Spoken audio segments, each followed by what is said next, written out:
Today on The Young and the Restless, Tessa and Mariah leave the baby with Sharon for a date night. Chance is stunned when new evidence comes to light, and Devon and Abby celebrate with Ashley and Tucker. At Crimson Lights, Sharon greets Tessa and Mariah and fusses over Aria in her stroller. Maria warns her mother that it's her first time alone with her and she can be a handful. Sharon is ready for whatever the evening brings. At Society, Christine asks Chance if he's come up with any new evidence. If they're going to win this case, she needs a rock-solid prosecution. Chance asks what's with her new attitude. Christine complains that Michael's new strategy is a doozy. The last thing she ever expected him to claim is that the deceased is still alive. Chance concedes he didn't see it coming either. Chris worries that their evidence against Diane is compelling but mostly circumstantial. They don't understand how Michael can believe in her innocence. Chance says it may be because their evidence goes to motive. They discuss there being no proof she received the poison or touched the vial. This could give a jury reasonable doubt. Chance wonders if he should look into an extreme setup. Chris is open to the fact that Diane had a co-conspirator. Chance gets a call and Chris studies her tablet. At the Abbott house, Tucker and Ashley watch Dom's latest bongo video, taken when McCall went to watch in person. He relays that the teacher recognized him and played one of his old tunes for the kids. The next time, he'll bring a playlist. I loved it. I'm thinking of becoming a regular. Ashley muses that the old Tucker never would have had the patience for toddlers. What's come over you? Tucker tells her, you. Wonderful you.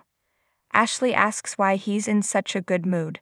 Tucker says seeing Dom's musical gifts really uplifted him, plus she asked him to move into her room. Ashley plops her feet in his lap as Tucker asks her if he should move his things in slowly, a few pairs of skivvies at a time.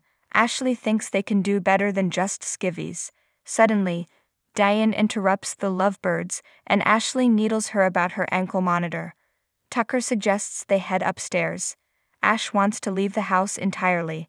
Diane gushes that she's picking out a bridal dress and tells Ashley, maybe you can help me. At the penthouse, Abby and Devon can't believe how quickly Dom crashed. Abby's sure his grandpa is probably exhausted too. They marvel at him staying the whole time and being riveted. At first she thought it was all just part of a plan, but maybe he wants to be a real part of Dominic's life, and Devon's. Devon feels he seems more sincere and thinks maybe her mother has had a positive effect on him. Abby's still worried it's all part of some con to win her mom back and screw her over even worse this time. They agree they need to keep their guard up. Abby's concerned about Tucker and her mother getting closer. At the hotel room that Jeremy and Phyllis were holed up in, Jack and Kyle enter. Jack says he doesn't even know what they're looking for, but they'll know when they see it. They don gloves and Jack tells Kyle that the manager confirmed he rented the room to a Spencer Jenkins. Kyle scoffs at him using his mom's last name. Jack hands Kyle an evidence bag and reminds him they can't overlook anything. They start searching as Kyle worries the staff has probably cleaned the place multiple times. Jack says all they need is something with Phyllis' DNA to prove she's still alive and Diane is innocent. Mount Blanc's glacial melt is a stark reminder of the ongoing climate change. At Crimson Lights, Tessa and Mariah enthuse over having their first date night since the baby came. Sharon thinks they seem nervous. Maria says that's crazy, but they continue to fuss and remind Sharon of things. Sharon assures them that one of GCP's finest checked out the car seat installation. Mariah knows they're being overbearing. Sharon tells them to relax. Taking care of a baby is like riding a bike. Everything comes right back to you. Talk turns to Faith not calling in a few days, and Tessa tells Mariah that maybe they should stay in. They might miss something. Sharon won't hear of this. Date night is happening. At Society, Chance tells Christine they have a new development. He's learned that the call he was sent to that delayed him getting to the gala the night Phyllis was poisoned came from the athletic club. Chris muses, someone wanted you far away from the event that night. Chris thinks the call could have been made by Deanne, but Chance said it was a male caller, which brings them back to Stark. He's not so sure Deanne acted alone anymore. In the hotel room, Jack shows Kyle a bag full of long, red hairs. It's something they can work with. This is a DNA sample. They can compare it to something of Summer's. Jack thinks maybe they just caught a break. At the Abbott house, Diane muses, Mrs. Diane Abbott, and tells Ashley she should ask her to be her maid of honor. Ashley screams that she can't take any more of her as Tucker drags her out the door. Outside, Tucker kisses her and says they should go somewhere and celebrate being able to go somewhere to celebrate together. Ashley laughs, "Let's go." At the penthouse, Abby tells Devin about Tucker being a big hit at the music class. She wonders what package he's waiting for since he's distracted and teases him about having his own courier. Devin says it's a very special package. Abby wonders if it's a gift. "Devin, you shouldn't have," she croons. Devin teases that he bought her a yacht. They canoodle and Abby alludes to them needing a house like the Chancellor Mansion in the future. The doorbell rings and she jokes, "It's your fancy courier." Devin says, "Something I've been waiting for my whole life is here." It turns out it's a court document stating his name is officially Devin Hamilton Winters. Abby tells him it's a beautiful gesture. They embrace. Devin thinks it's cute when she gets sentimental. Abby thinks he should take her here and now to the Neil Winters Jazz Lounge. At Crimson Lights, Sharon insists Tessa and Mariah go on their date night. They need to take time for themselves and to stay sane. Besides, it's too early to become helicopter moms. Sharon tells Aria they'll have so much fun bonding and getting to know each other. Tessa urges her to please call if she needs them and to take pictures of the cute stuff. At the Abbott house, Dan finds a card from Phyllis' memorial service and rips it up. Frustrated, she looks at her ankle monitor, opens the door, and hollers, "Hey Phyllis. I know you're out there somewhere and believe me, you will be found."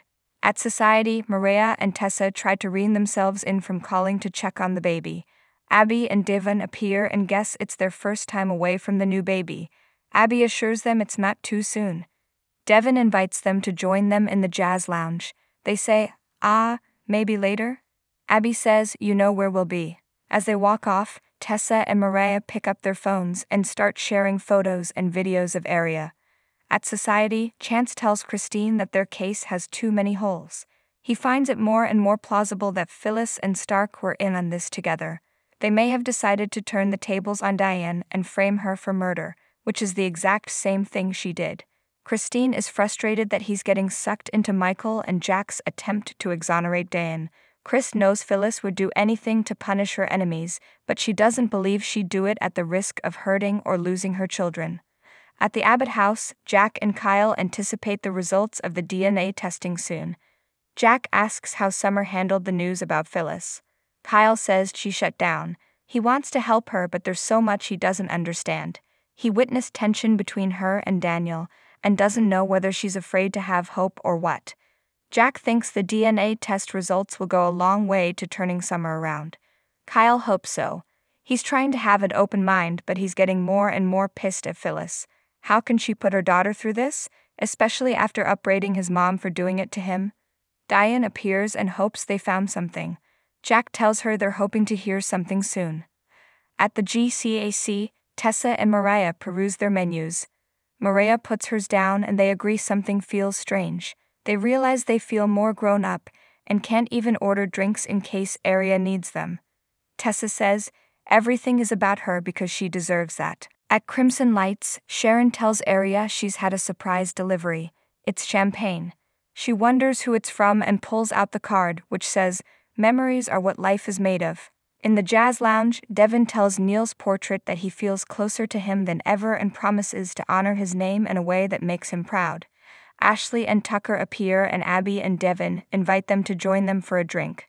Abby tells Tucker he made a good impression at Dom's music group. Tucker raves about the Tots' talent and then tells Abby that the women at the group told him what a wonderful and supportive mother she is. "So, you've made a good impression." Abby's flattered, "That's really cool to hear."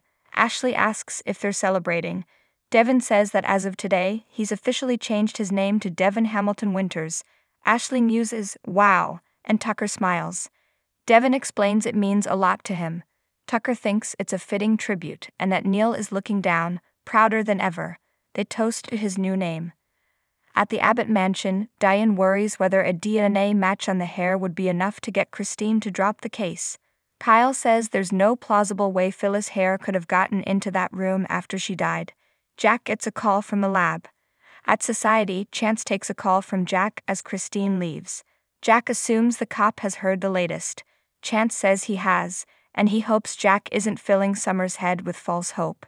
Jack insists this is as real as it gets, and he has the DNA evidence to prove it. If I can do this all on my own, just think what an actual first-rate detective could accomplish. Hack Crimson Lights, Sharon shows Arya the expensive bottle of champagne. This is the good stuff. I wonder who sent this. As she chats away to the baby, someone watches her through the door as sinister music plays.